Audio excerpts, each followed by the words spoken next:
Okay, let's talk about something that, well, it can be pretty scary to even think about: prostate cancer.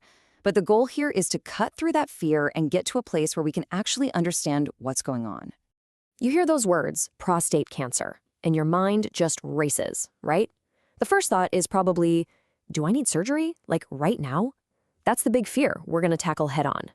And look, feeling scared? That's totally normal. Of course you're frightened when you hear the word cancer. But, and this is a big but, making decisions based purely on fear? That's just not a good medical strategy. We need a plan built on facts. So let's start building that plan.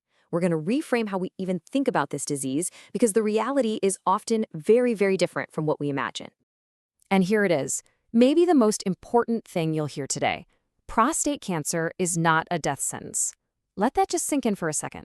It's not what most people think. And here's the reason why that's true. Unlike a lot of other cancers you hear about, the vast, vast majority of prostate cancers are, well, they're slow. Really slow. Think of them more like a tortoise than a hare. For so many people, this means they can live perfectly normal lives for decades without any aggressive treatment at all. Okay, so with that in our back pocket, let's dive into one of the biggest sources of anxiety out there, the PSA test.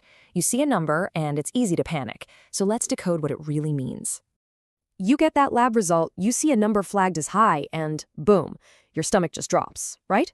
It feels like this final, terrifying judgment.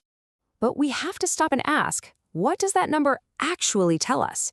Is it the whole story? Not even close. You gotta think of a PSA level as just a clue. It's one piece of a much bigger puzzle. A high number doesn't automatically scream cancer. It could be caused by all sorts of things. Like, the prostate just getting bigger with age, which is totally benign. Or it could be inflammation, or even a simple infection, none of which are cancer. So what does that mean for you? It means that jumping straight from a high PSA score to an invasive biopsy, well, it's often not the right move. You're acting on incomplete information. A really good, responsible medical approach looks at the whole picture. They're going to look at things like PSA density. That's basically adjusting the PSA for the size of your prostate. They'll probably want an MRI to actually see what's going on. And of course, your age and your overall health play a huge part. A decision about a biopsy should only happen after all those pieces are on the table. And all of this brings us to a really powerful alternative to that we have to operate now mindset. It's a strategy called active surveillance. Some people call it active watching. Now, let's be super clear here. This is not doing nothing. Not at all. It is a proactive, deliberate treatment plan.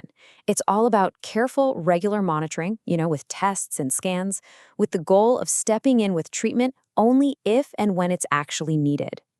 You can really see the two different ways of thinking here, can't you? You've got the overtreatment model, which is all about act now, eradicate at all costs. The default is surgery or radiation. Then you have the active surveillance model, which is about deliberate monitoring. The goal isn't just to eradicate, but to treat only when necessary. The default tool is testing and scans. It's a huge shift in perspective. Okay, so if active surveillance is such a great option, why do so many people still feel this immense pressure to act immediately? Well, to get that, we have to talk about some of the outside pressures, including the financial ones. There's a really stark way to put this. Fear leads to over-treatment. When a patient is scared, they're much more likely to say yes to big, aggressive procedures.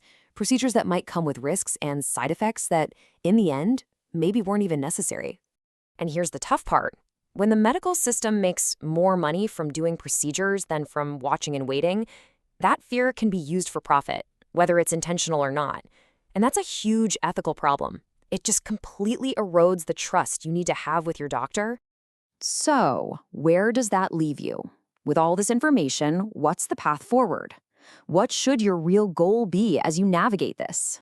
Here's your measuring stick. A good urologist, a real partner in your healthcare, does not profit from your fear. Their job is to reduce your fear by giving you information, not to use it to push you into a decision. Their goal is your well-being, period. And that really boils down to a clear 3-step process for you. Number 1, work with your doctor to understand your full clinical picture, not just one number on a lab report. Number 2, use that knowledge to stay calm and really look at all your options, including active surveillance. And finally, number 3, together with your doctor, you choose the right time for treatment, if treatment is even needed at all. Because at the end of the day, that's what this is all about. It's not about being rushed into a decision because you're scared. It's about getting from that initial chaos to a place of clarity. It's about arming yourself with knowledge so you can get to a calm mind and make a clear decision that is truly right for you.